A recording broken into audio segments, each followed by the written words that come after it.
Every 6 months, father demands a sacrifice. This time, I was that sacrifice.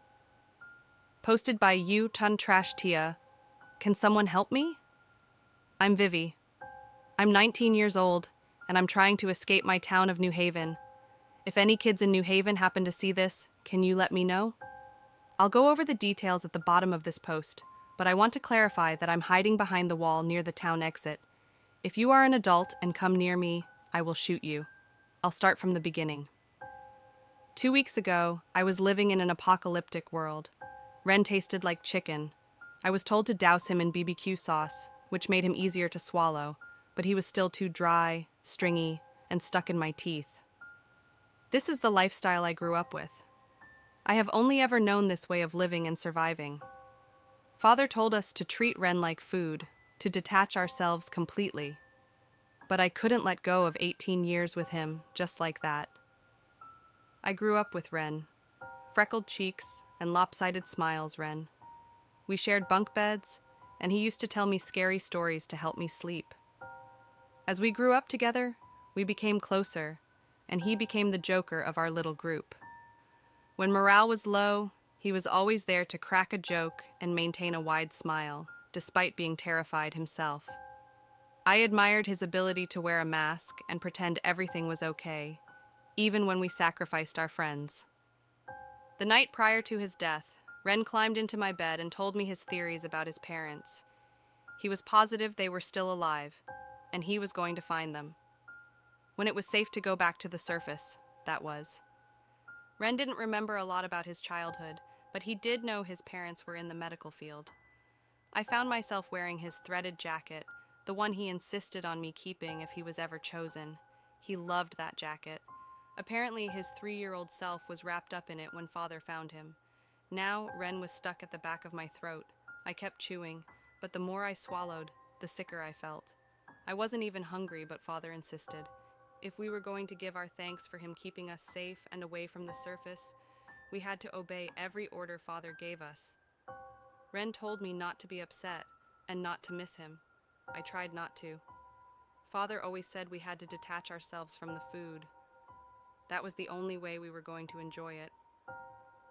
But I did miss Ren. The empty spot next to me felt cavernous and hollow. I missed his head on my shoulder. I missed late-night talks with him, and confessing I maybe had a crush on him at the age of 9.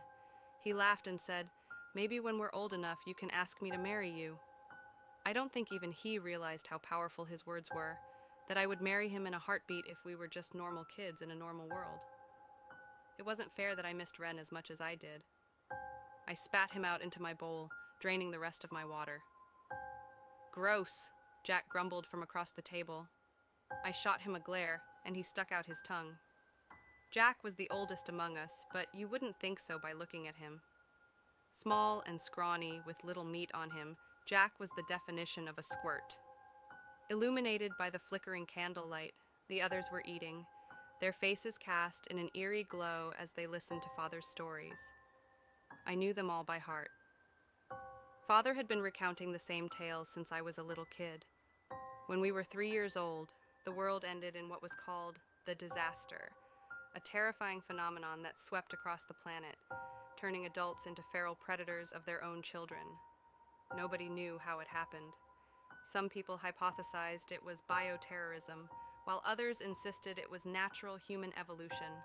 All living things consumed their young, and now it was humanity's turn. According to Father, who vividly described the horrific experience of devouring his own son, it was a thirst unlike anything he had ever felt before, something he couldn't control or suppress. It burned right through logic and love, transforming every adult, every parent, into a cold-blooded, flesh-eating monster. Not a zombie, Father made sure to add. Zombies are mindless corpses brought back to life. They are fictional monsters. This was different. The ones affected did not lose their minds. They lost their humanity. Father averted his gaze from us.